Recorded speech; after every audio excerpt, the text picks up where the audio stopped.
Hjertelig velkommen til Jólaløt i Ebenezer, som vi er nedvarspa årsaket av særlig omstøvende. Vi ønsker at tykken øtlån en sykna og gå jól. Vi skal bya sammen, og ta i bya så kommer Silas at lesa jólevangeliet. Gå og god og fær. Takk for jólabåskapen om Jesus, Jósheimsens og Frelsarheimsens, som var født ur jólanått. Vi ber om at vi da skulle kjenne tøymfri, og at ljóslufsen skal skynda i vår ødheim hese jólen. Amen.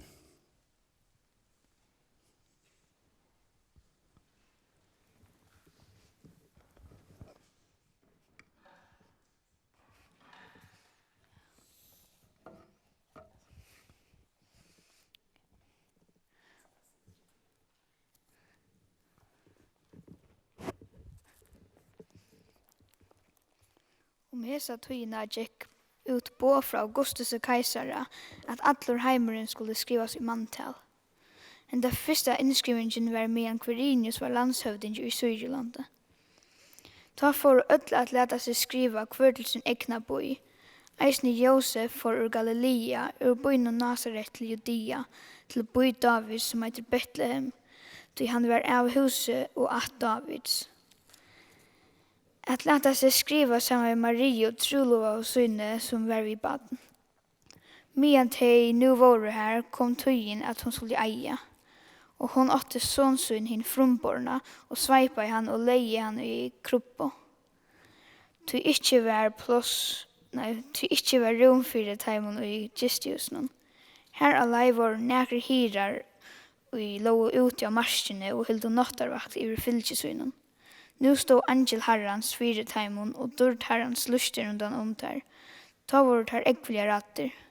Men angelen sier vitt her, øttest ikkje, jeg kunngjør tikkun stora glede, vi skal være fyrir alt følge. Tikkun i det frelsare føtter, som Kristus, Herren i steg Davids, og hetta skulle tid hava til tekin. De skulle finna baden, sveipa, litjande i kruppo. I som stund var tja enklun og store himmelskur herskare i lova i godi og seie.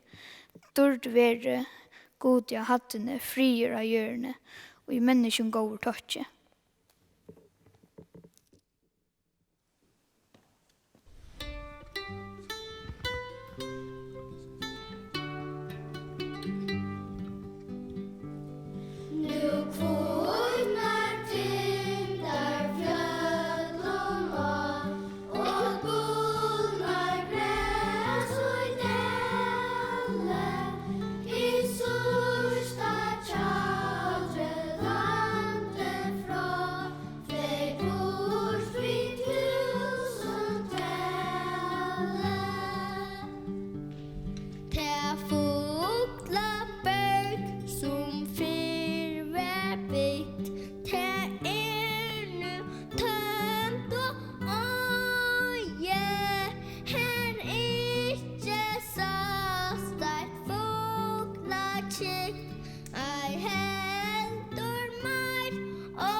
Slå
Te stod og år til hein du maler boa og etter betur kjemur var vi sol og fjøklar roa og eina fer vi foa på ta sørst og fer vi kanta ur heimen og vi kværa så tja trær og æver standa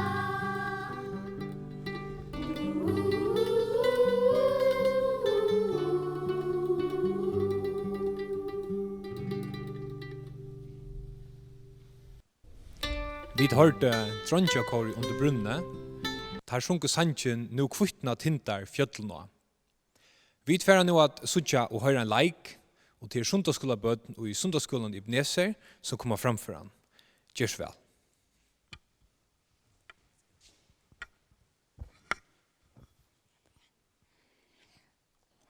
Og i man det der stjøttenar av himmelen og endalige stjøttemersene, spjatt og solskivannar, og her er mellom luttle gongstjøttene og i navnet Jøren.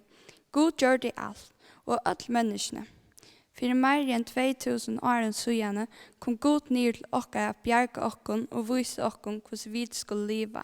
Han kunde ha valgt seg ekk for sted at vi hans heim. Han kunde ha byggt seg en av Kongsborg som gjør stårleikan i romverska rydsen til skammer. Men det gjør han ikke. God valgte å sende sånnsyn å være fødda med de glemte, de ivelsatte og de fatagaste. Hette er søvann hvordan God kommer være mellom okkon. Immanuel, God vi okkon. Søvan byrja vi en ungar jento Mario. At sutja til, så var ikke særligt for Mario. Hon kom fra en bojet Nazaret. Og hon var tro lova vid Josefe. Men fire god så var Maria ekvelige tydningar midel. Så tydningar midel at God sendte en ångel nye fra himlen nye vi har noen boven til henne. Hei Maria, god å vite er tunga helt særligt. Men Maria skilte ikke hvor en ångel var kommet til søen. Hun var bare en vanlig jenta. Hun iveis hva ångelen måtte vi. Da ångelen sa at hun var benjen, sier han. Vær ikke benjen, Maria, god det nøkte vite. Du skal eie en son, og du skal gjøre honom navnet Jesus. Han skal være kallet over soner hin haksta. Jeg skiljer ikke hvordan kan bra til, er ikke gift og jeg vet ikke manne. Hvordan kan jeg en son? Heilige anden kommer, og kraft hans skal gjøre deg en son. Først for å kalle han soner gods. Jeg er tjeneste kvinne herrens, og jeg trykker ved at jeg får hente som du har sagt. Så for ångelene steter, Maria var spent om tøyndene om badene, og hun fortalte Josef en mannen hun skulle giftes vid alt om det. Romverske keiseren er Augustus, og han rådde i landen, ja, i mange London. Hvordan kan folk man roe nu? Jeg vil ha at skulle telja som manntal. Og så får bøyen ut at Augustus ville telja hvordan folk var i landen, så at eist Marie og Josef måtte fæle først at vi har talt. Josef kom fra Betlehem, at tog at Marie og Josef var trolova, så måtte Maria vi honom til Betlehem. Maria skulle kjøtt eia, og turen var lenger, så tog ikke rei Maria en asna. Høyast turen var tungur, så hilde Josef og Maria av at ferast. De får jo Nazaret, Galilea, Betlehem og Judea. Ta de kom til Betlehem benka og de hver dyr leitande etter en steg jeg vil ha. Men atlasan var fullt, hver fyr samme svær, helt nek folk var komna ved talt, så alt i bøyene var opptidig. Maria og Josef var nesten mest måtet av de røynt og sørste gistingarhuset. Josef, jeg orsker ikke mer. Jeg nok med baden kommer kjøtt. God kväll, hva vil du så sent? Hva sikna er hjelp bakom? Kona min er om å eie. Jeg hadde ikke plass for jokken. Kjetter av deg, men ødlokkere kommer opptidgen. Vi tar gestur ødlo landen. Det eneste jeg kan bjøre til er fjøs i 18 for her som vi tar gjørende. Tusen takk. Her får vi. Takk, nød, og endelig også senest affære. Så får Marie og Josef til fjøse. Det var sera tøffere sted å bjøre noe lov til. Det var skit og lukta i ytla. Regnfør var så stekelig av vanligt. Men Marie og Josef fikk som best på sjur. Ta badne kom, badla de luttla Jesus-badne vid klævnen i det høtte. Ta de ønske å lette han ui, så løtte sånn gods i en kroppe, et træle som gjør i åtgjør. Jeg vet ikke hva Marie har vanta. Angelen har sagt at Jesus skulle være kallet soner hins haksta, men som hon eklade sovan badne i kroppene, så visste hon at han var en dyrebar gava. Om så må tog ansa hun at hyrer etter fylgesøgnen av marsjene tatt vi. Det var om nattene, og det var pent sagt bilsner til at angel Gud stod framme for dem. Dør Gud skøy om hyrene, og det var rastløslittene. Sørst du, hyrene var bare vanlige menn som hadde et vanligt arbeid. Det var ikke særlig tøytninger med. Flest folk gav dem ikke gater, og tøyskil var det skjere offerne, da angelen tog seg vidt her. Vær ikke bensin, jeg kom vi gåen tøyendom til et folk atlastan fra. En frelser føtter ut av i Betlehem, de skulle finne et band litt i en kropp. Som om det var ikke nok for eimjoke hyrene, skjøtt kommer flere engler at jeg og 17.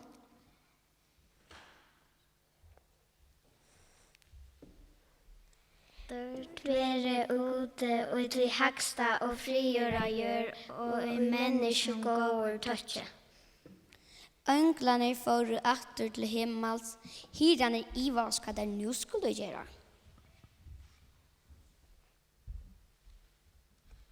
Men hva skulle vi så gjøre? Lad dere fra til Betlehem. Nej. Jeg kom lett til færre. Ja, så kan jeg søke hva det henter. Lad dere nå søke det så gode fortalt dere. Nej. Tar skunda oss til Betlehem og leita etter Marie og Josef og badnon, og der visste at de får finne en kroppe. Der funnet fjøse her unga pære vær og får inn. Da hyren hadde sett Jesus, så fortalte der ødlund der møtte om badne. Folk var i offeren da de hørte søvna. Jeg sjå eisen i offeren at soner hens haksta var født i en fjøse, en vi kallar soner gods, vi lagt i en skittna kroppe, og enas fatage hyrer tog imot honom. Maria og jeg ser alt dette, gømte til i hjertet sønnen, eisen hyrene var brøtter. Der får jeg sted at vi fylgesønn. Der nøttest enn at arbeide og at familier er breifø. Ikke tyktest å være brøtt ut herre løyve, utan der sjølver. Der lova og takka og gode for det hadde se og hørst. Der gledes om det og det hadde funnet. Hese eimjog og hyrer var helt brøtter at når jeg har møtt Jesus. Søttene kommer flere at helse på badne, men det får ikke bøyna kostel fjøse. Hese menn var tøytninger myklig. Det var ångte kallet i konger og ångte vismenn. Hese menn var så steklige klodje. De kjente til landet med stjøtnene. Men det hadde gjort en feil. Via granska himmelen så hadde de funnet ut av at dere størst for henne. De hadde sett en av bjersta stjøtene og hadde fyllt stjøtene til der atla og seg tilbe personen og for å være føtter.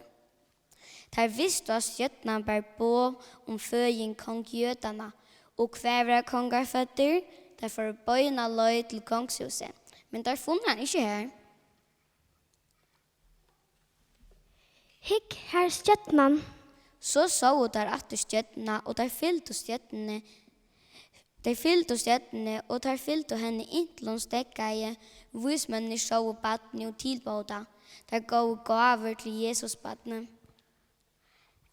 Jeg tror at du er sånn god, så gjør vi et her røykelse.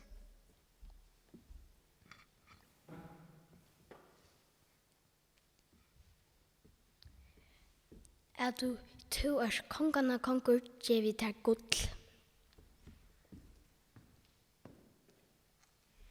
At du frelsar heimsins, så gjev vi der myrro.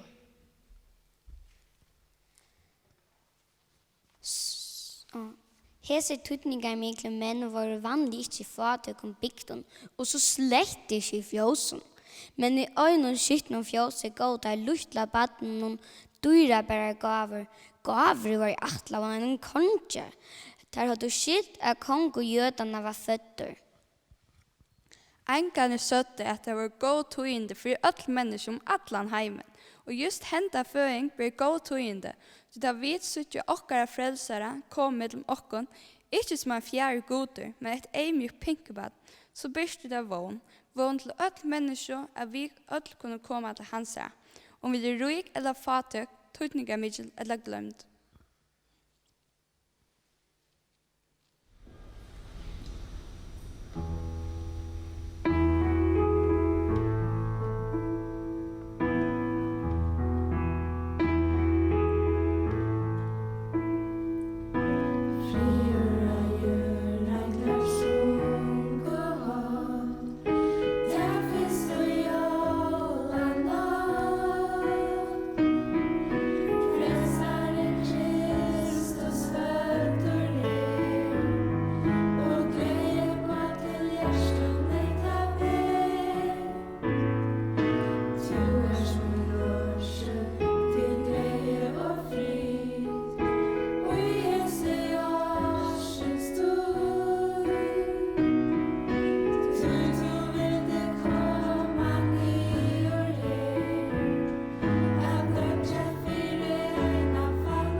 Vi har då gentekåre Kassia synja sanchen friur ajur.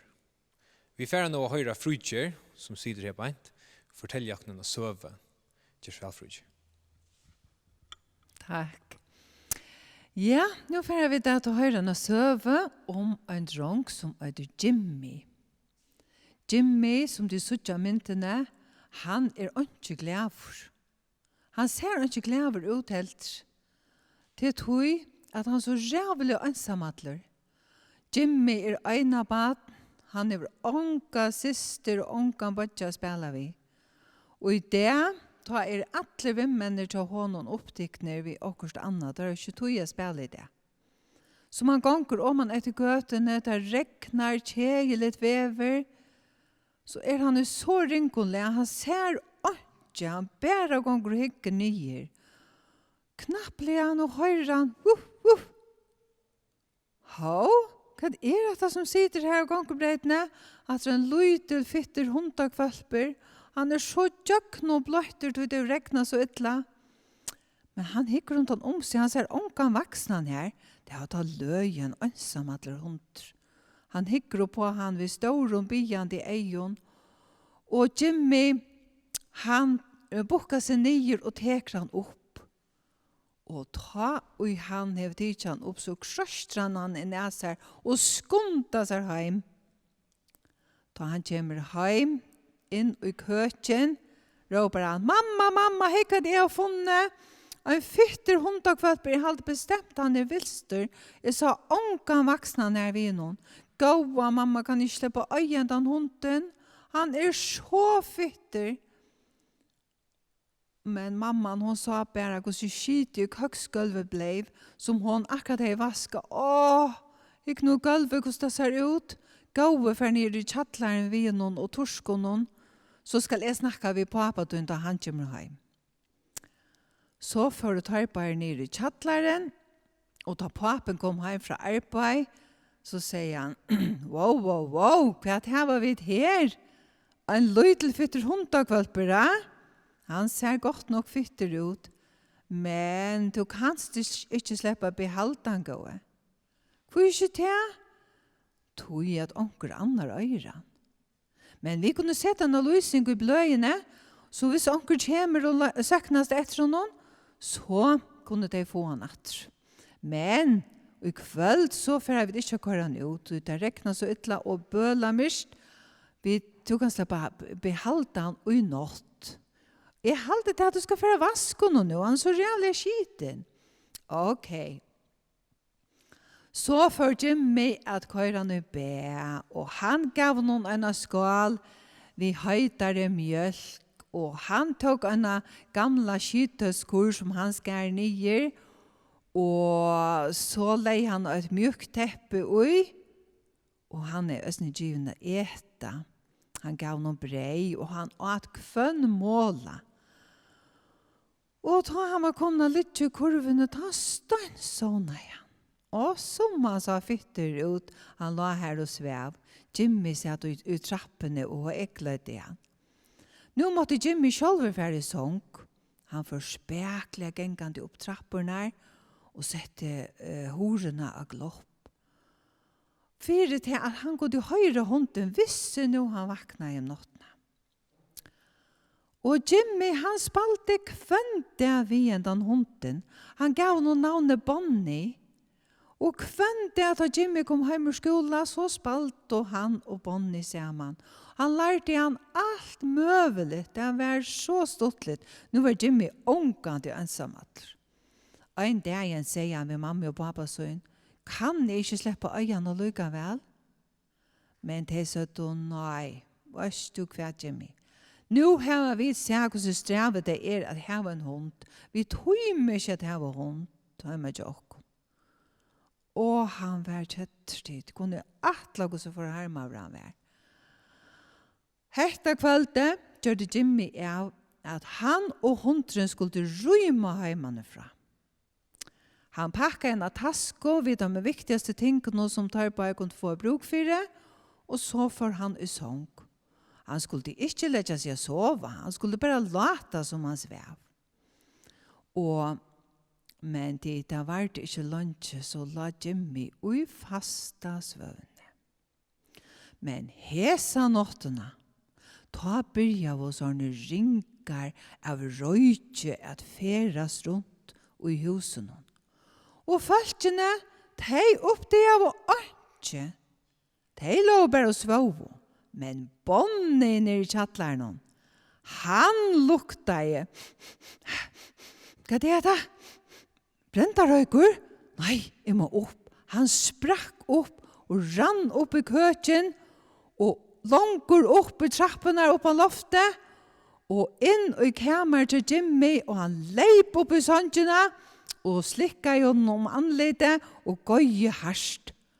Jimmy vakna i sett stå punkt og sier, Bonnie, jeg skal gjøre du til øyre litt. Men hva det da? Brentarøyker? Å nei, til Elterøy, jeg må opp. Han leip opp og tar bare spelande om han etter gongene inn i kamer til mammana og papan. Opp, vakna nu, skundet deg om til Elterøy.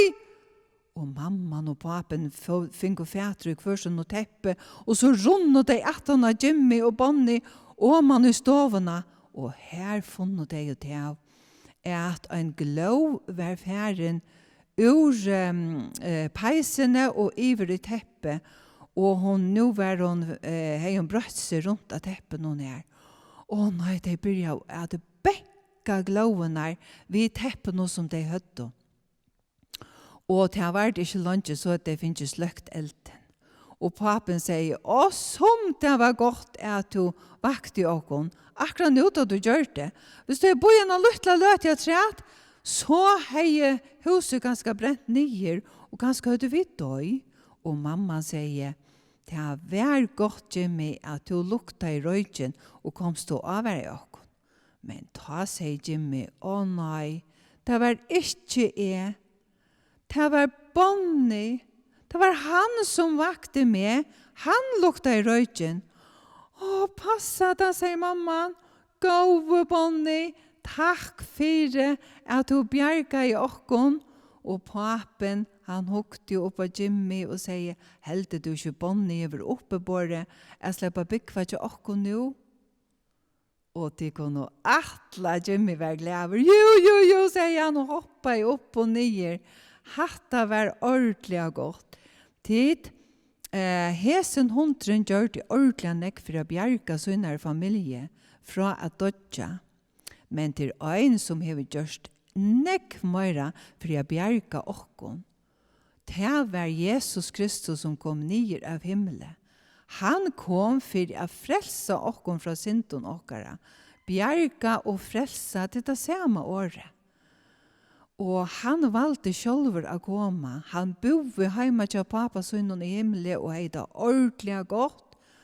Men da han var blevet vaksen, da førte han opp av krossen og gav sitt egna blå for å betale for tøyna og møyna synd. Han røys opp ur grøvene 3 dagen. Og det som feiren i himmelen nå vil at vi skulle gjøre, det at trykva av sånn hansara som han sendte, tog at han elskar det. Takk imot hon.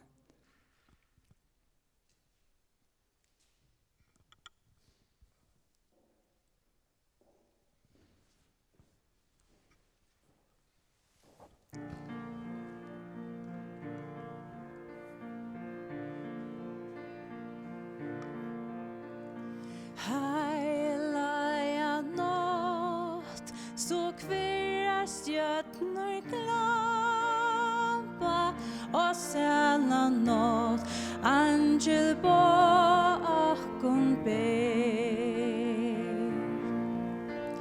Glädjes du till konferensare fötter och stäge Davids Guds salva ein dörr där vån till langsens fotlo görst och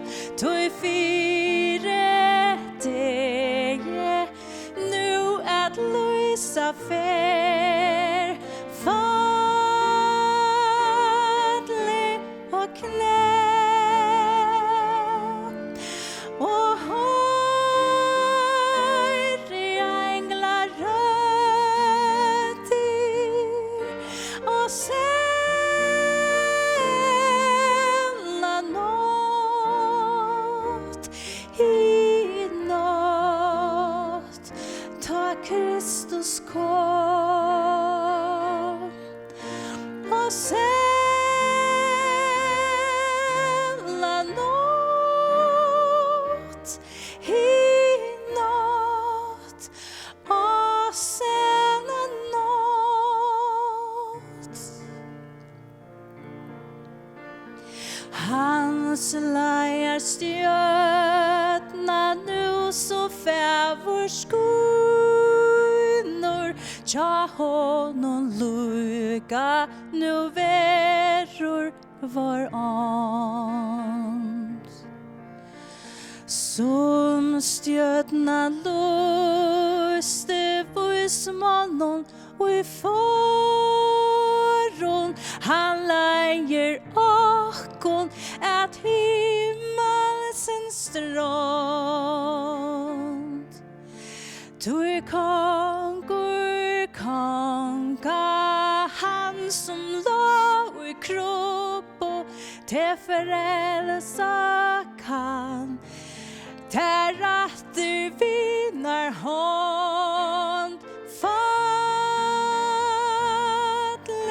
och knä. Och höjre änglar rötter och sälla nåt i nåt. Ta Kristus kom och sälla nåt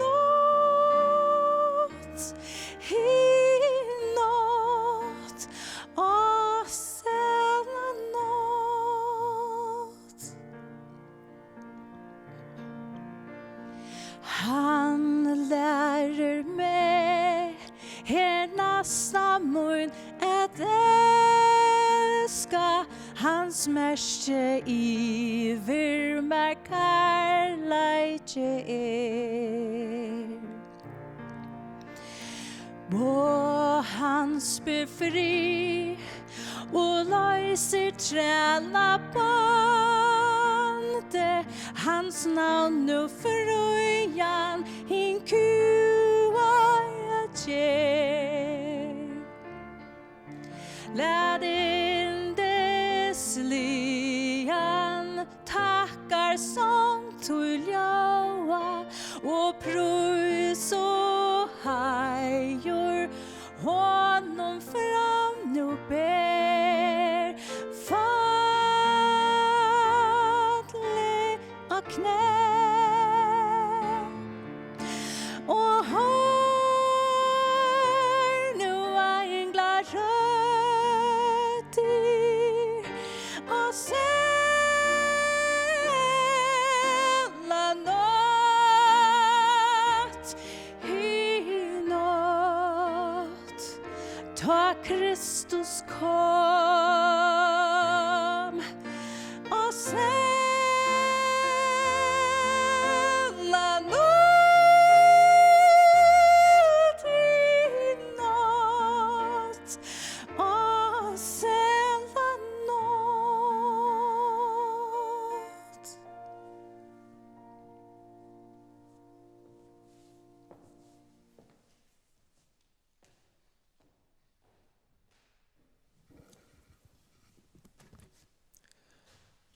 Det var Randi Nolse som sang sangen for jokken, Heilige nått.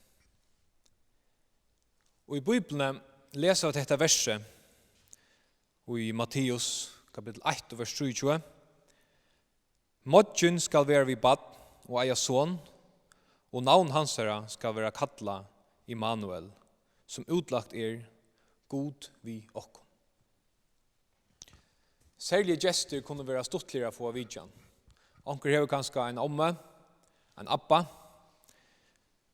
eller en sysnabad, eller en vin som kommer av vidjan. Kanskje ikke så ofta, men ta det så det særligt.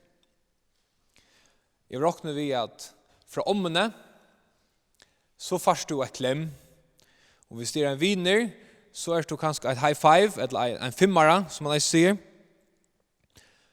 Og ta hese gestene koma, så spelar det ganska samman. Hvis man vaksen, så er det ikke å spela, så er det å vidtjøk for en annan. Man gjør ofta akkurat saman som bare passar tøyma. Man opplever akkurat saman, man eter saman. Og så kommer denne løtan ta og man fører sted. Ta vi gesteren fører steder, og man også jeg fører saknad. Ta Jesus ble føtter, så var han en gester i sin heim. Men ta goa, eller ta besta, vi tog søvne, til at hesen gesteren, han fører ikke sted. Silas les opp søvne, ta Jesus kom, en parst av søvne i Bibelen, ta Jesus kom, og han kunne tid eisen lese. Hvis tid har en Bibel hjemme, så kunne de lese til søvne i Matteus kapitel 1, eller Lukas kapitel 1 og 2. Og her kunne de suttja hva Bibelen sier om ta Jesus kom. Og det som Bibelen med annet sier om ta Jesus kom, til at dette her er Jesus, han var Guds evige kong. Badene som vi så i leitjen, som Maria bær, som så leitjen Janne, var et mannabad. Det var et bad født av en menneske. Og dette var han som god, og i gamla testamentet for lenger tog så inn i lova å senda et bad som bør kalla Immanuel, god vi okko. Det som Jesus god vi ikste vi tog, han kommer å vise okko, og gjøkne Jesus hvor han er. Jesus viser okko hvor god er. Og han kommer å vise okko at han elskar okko, og at han får være tja okko alltid. Bæg her gjør og i himmelen. Jesus, han døg av krossen, han reist opp for akkurat synder, og han lever. Alltid. Bænt nå, bænt her, og i av. God vi okko. Det er navnet Immanuel. Det er merker at du som tror av Jesus, du har alltid en vin. Ta det gonger ordentlig idla, så hever du en vin. Ta det gonger vel, så hever du en vin. Om du er her, tatt vi, eller du er lengt igjen, så er god nær. Det er noe du ikke vil være bensjen, du prøver ikke å kjenne deg ensamadland. Jesus er tjatt her, og han ikke er leia til. Og med. Ta i to flenner, så ønsker han å være her sammen vidt der av flenna. Hvis du græter og er syrkjen, så ønsker han å syrkje sammen vidt der. Han ønsker at lade det vite at han elsker det, og han ønsker at fyrtjøve til det som du gjør skal. Av jolon så minnes vi det at Jesus kom som en nøyføyng. Vi minnes av jolon av Jesus at at God kom nær. Til okkara, til moin og til tøyn. Hever to tørva en vin i det, tåsa vi Jesus. Tåsa vi han som vi røpter god vi okko. Jeg skal nå at enda lese det verset som stender i Rombraunen kapitel 8 og vers 38-39. Det er jo også. To viser ui at hverskje deg etla loiv, hverskje enklar etla herradømme, hverskje tega som nu etla tega som koma skal, etla makter, hverskje et hua, et djupa, etla nega anna vi skapt skal få skilt okkon fra karlaga gods og i Kristi Jesus herre okkara. Vi færa nu å synge den sørste sannsyn i det, vi færa bjåa flere av dem som har vi i leitjen om det, og i løtene i det, synge sannsyn gledelig jól, og tid i sjåvande velkomne synge sammen vi okkon.